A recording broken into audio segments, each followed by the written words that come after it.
Saan makikita ang trapezoid? Nakakita na ba kayo? Magbigay ng halimbawa. Yes, saan yan, Tyron? Sa bahay. Okay, tama. Very good, di ba? Okay. Hub. Yes, saan? Trapezoid. Saan? Hub sa bubong? Oh. Okay, good. So, tingnan natin yung sinabi ninyo, drawing natin. Maglagay lang tayo ng konting rectangle sa ilalim.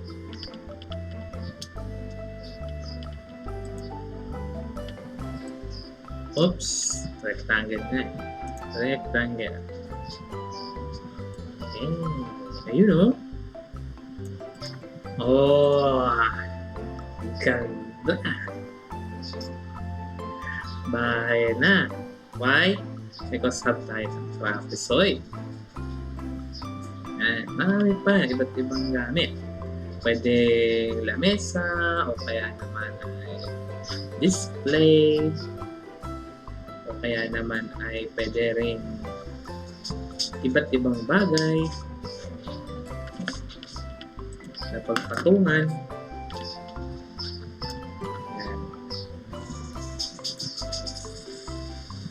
Ngayon, balikan natin yung trapezoid. Let's say we have the A. Pangalanan natin.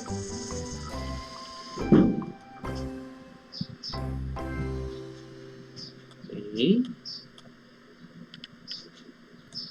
B, C, D. Okay. Kung si AB, example lang ay 8 meters, si BC ay 12 meters, ito naman 20 meters. What is AD? AD, what? Ilan ang AD? Tama, 12. Eh, no, kambal. Yan yung tinatawag na isosceles trapezoid. Isosceles trapezoid. Okay? Why? Because ang gilid niya, yung legs niya, kambal or isosceles. Hindi yung IC, isosceles. Sa iba naman, ang isosceles trapezoid ay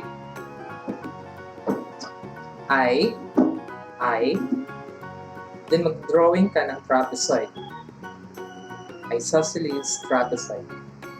Or isosceles trapezoid. Or pwede rin spell na lang. Trapezoid. Ang trapezoid pwede rin daliri. Importante maipakita yung figure. Trapezoid. So dahil meron tayong isosceles trapezoid, alam na natin na yung gilid niya congruent dito sa kabila na leg. Leg 1 and leg 2 or side 1 and side 2 are congruent.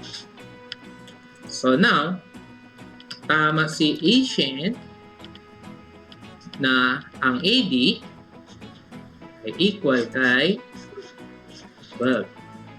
So 12 meters. Okay, correct. So ito yun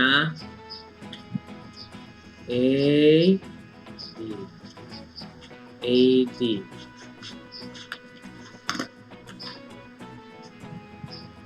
Okay, next trapezoid.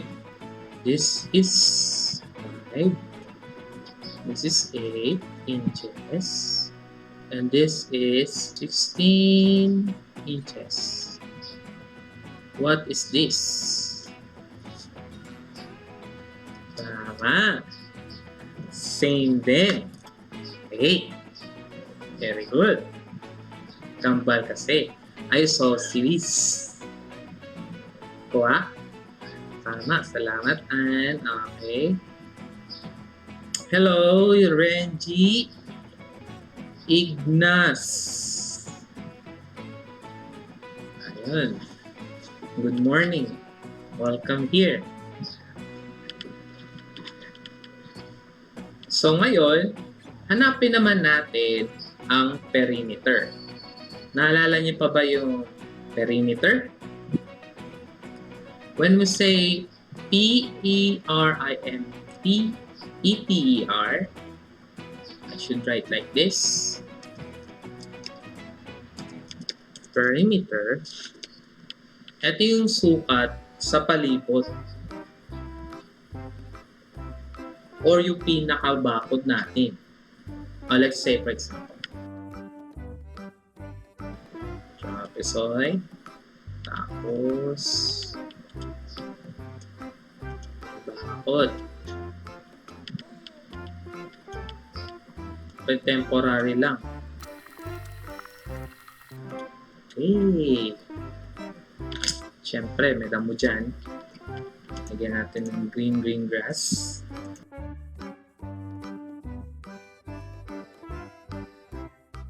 So, pag sinabi nating perimeter,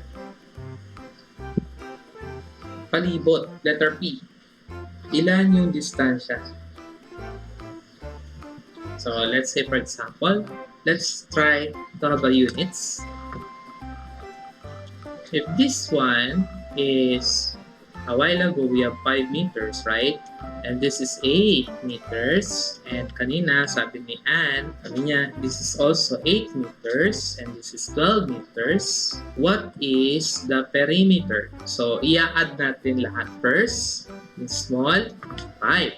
Susundan natin ng 8 plus another 8. And lastly, yung pinakamahabang susukatin ay 12. What is now our perimeter? What is our perimeter? Ilan?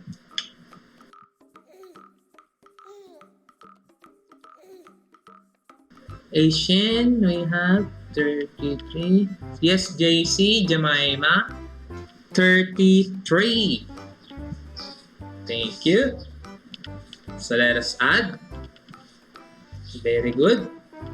So 5 plus 8 plus 8 plus 12, 33. Tama. Ayos. 33 is the correct answer. So 33 meters ang ating kabakuran o yung pinaka-fence natin. So tatandaan niyo na, we have perimeter. Sinusukat ang paligid. Now we have also mid. Naalala niyo sa triangle, meron tayong tinatawag na midline. Ngayon, meron din tayong tinatawag na mid-segment. Or midline pa rin siya, pero nasa trapezoid. Tingnan natin kung ano ba yung mid-segment na ito.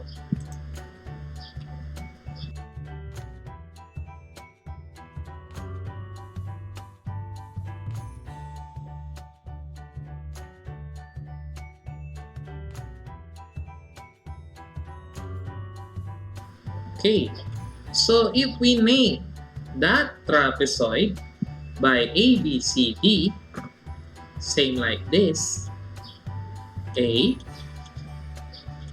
B, C, D. And let us now identify the midpoint of the legs. So if we have BC, we have another point. Hanapin natin ang gitna. And this is 1. Okay.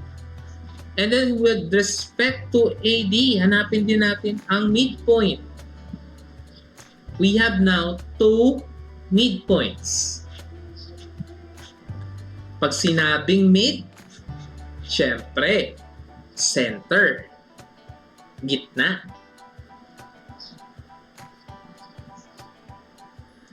Midpoint, yung tuldok doon sa gitnang linya. Okay, when we say segment, ito'y putol na linya. So let's have a segment. SS, if we have LL for the line, SS for the segment. Mean to say, cut ang line natin. Pwede rin naman gumamit ng sign for the line. Dahil segment is also a line. Okay. Oh, maganda siya tingnan. Mid-segment of the trapezoid. Mid-segment of the trapezoid.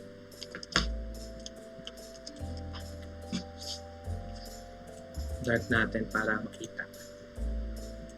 Okay. This one. The mid-segment. Okay, now, meron tayong paraan para masukat yan. Okay, bigay muna tayo ng sample ng sukat. Para sa upper base, sulat natin. We have upper base. This one is the lower base. And this is the mid-segment. Okay. Well, let's have a sign. Upper base. Upper base. Yun nasa taas. Upper base. Yun nasa baba naman. Lower base. And we have the mid-segment. Mid-segment or mid-segment. Okay? Mid-segment. Why we have dalawang M? Bakit? Because we are using midpoint on each segment or on each side. Midpoint sa kabilang gilid. Midpoint sa kabilang gilid. So we have now 2 M's. Then connecting using SS, connecting those 2 midpoints, we have now mid-segment. Mid-segment. Okay, understand ba ang sign? Now, with respect to that, how are we gonna measure the mid-segment? Now, for example, AB is 5, di ba kanina? 5 units. Or 5 meters. And this one is 12. What about this one? Ilan? Meron bang makakapagsabi? Kung nasa taas, the upper base is 5 and the lower base is 12. What about the mid-segment? 12 din, same. 17. Si Person, nandito na. Aba, welcome Person. Diyan ka na pala, hindi ka nagpaparamdam. Good morning, Person. Now, 17, mukha namang siyang legit, pero mukhang kulang. Mukhang sobra pala. Bakit? Kasi yung 12 napakamalaki na eh. Then yung nasa mid-segment, mas maliit sa 12, di ba? It must be smaller compared to 12.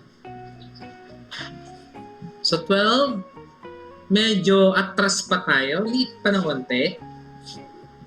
Di ba pa ganyan yan, pabundok? So yung 12 na malaki, dapat liliit na siya. So maybe 11? 7. What do you think? Yes. 5? If 5 naman, nandun siya sa taas. 5. 5. 12. Nasa gitna siya eh. Hindi rin 5. 9? Mukhang malapit-lapit sa 9. We have a certain formula. The formula will be the upper base plus upper base plus the lower base. So we have a summation, di ba? If we sum it those two and divide it by 2, we will come up with the mid segment. So let's try this. 5 plus 12, ilan?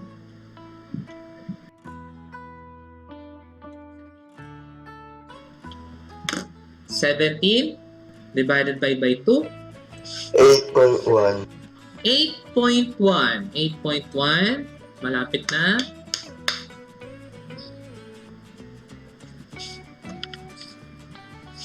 8.5. That's right. Person, 8.5. Correct. So the answer is 8.5. 8.5. Bakit? Una, yung taas, ito yun. Plus, yung ilalim, 17, di ba? Ngayon yung 17 na yan, hatiin nyo sa dalawa. So, 8. So, we have 10. 8.5 is our answer. Okay, na gets? AB is 4. DC is 10. What about EF? Sige nga, what is EF? 4, then 10. 7. Thank you, person. What about the others? Renji, Ignas, Yen. So, ilan answer mo, Yen? O ikaw, An Kasidsid, Baby Beatboxer. Ilan? Is that 14? 14, mukhang malapit na. Tuloy mo pa. May gagawin ka pa eh. Magdi-divide ka pa eh. Jemima. Correct. That is 7. Yung 14, hahatiin mo pa. So we have 7. At tingnan nyo ah. Correct. Thank you, Jemima. So let's have this one. Una, yung ating 4, isulat mo muna dyan. Tapos dagdagan mo, naging. Pero hindi pa kumpleto. Kailangan pa nating hatiin. So, let's divide. So, the answer is 7. 14. Divide natin sa 2. So, 7 is the answer. Okay, 7 units. Naintindihan? Okay, let's have another. Let's say AB is, and this one is, what about EF? Okay. EF. Or our mid-segment. 10. Thank you, person. That's correct.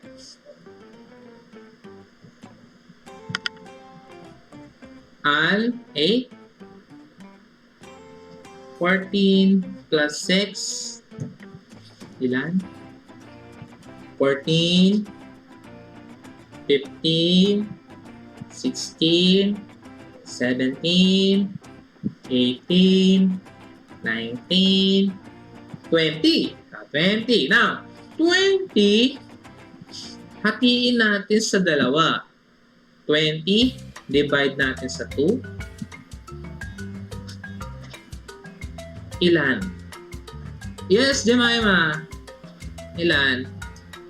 Okay, 10. 20, di ba?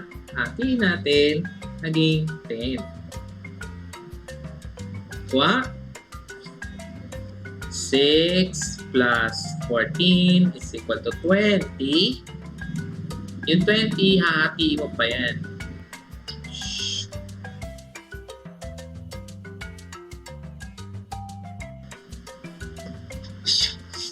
Ayan, hatiin natin sa dalawa.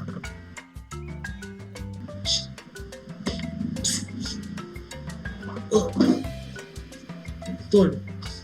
So that is exactly the same as 10. 10. Wow. Okay.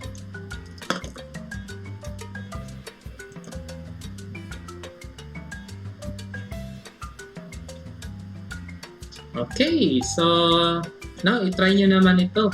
Sa inyong mga papel, answer nyo ito, send nyo agad sa akin ngayon ha. Identify nyo yung mid segment. Okay? Sa inyong mga papel, then picturean, send sa akin.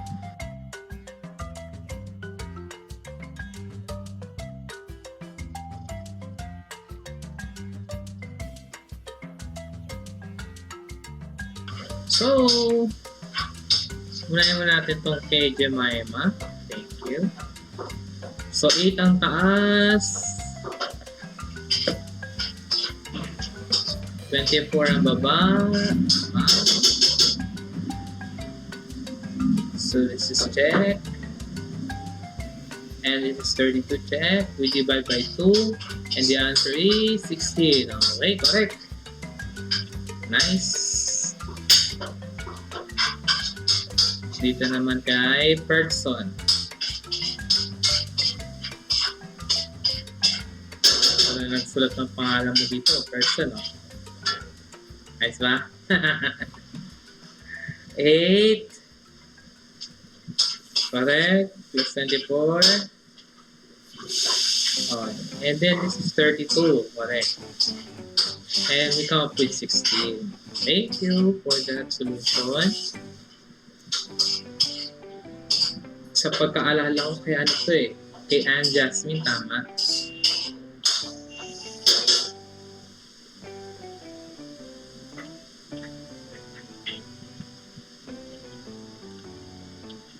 Okay.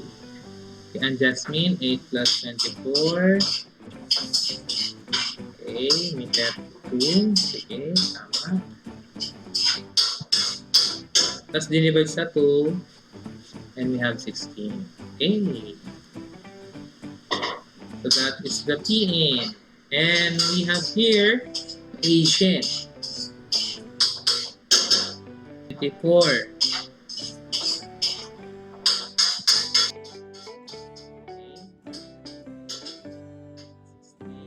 That's correct.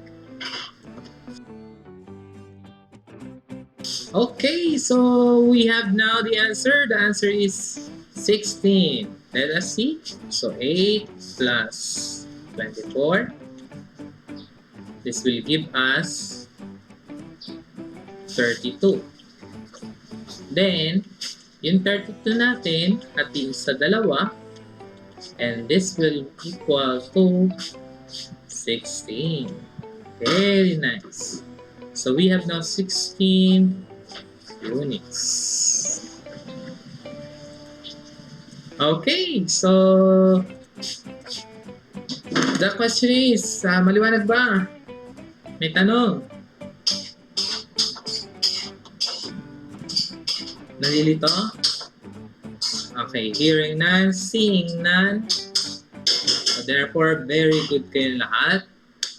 So please continue learning, and importante na mag-practice kayo sa pag-divide Lalo na kapag ka may butal, mga 0.5. For example, kanina, 17 divided by 2. Dapat ma-divide natin. If may hirap, practice lang. Balikan nyo yung mga lessons ninyo dati. And remember, ang tinalakay natin today is about trapezoid, especially the case of isosceles trapezoid. Ang isosceles ay nagpapayuwati or nagpapakita na ang ating mga side ay kambal. So if we have 12, we have 12 to the other side. And then, we also discuss about the perimeter. This is the distance around the polygon. In our case, our polygon is trapezoid. So we measure the upper base, continues to the side or the leg, and to the lower base, and closely to another side or leg that will makes us a total of 33 meters with respect to 5, 8, 12, 8. And that is the perimeter, 33. And also, we discuss about the mid-segment. Ang mid-segment, ito yung connection ng dalawang midpoint ng legs. Midpoint, then connect. But this is limited, so we have segment only. So, mid-segment. Para makuha natin ang mid-segment, kagaya ng ginawa ninyo, wala dito. Yan, yung upper base natin at yung lower base, i-add lang natin. And then, i-divide natin sa 2. Then, we have the mid-segment. So, okay. That's it for now. Maraming salamat sa inyo.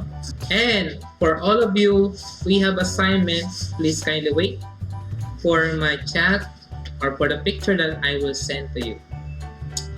Any question?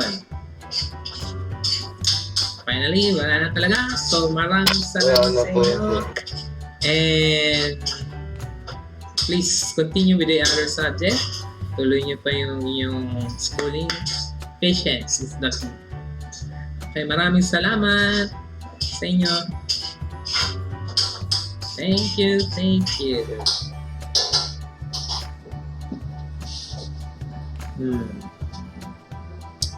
Bye-bye.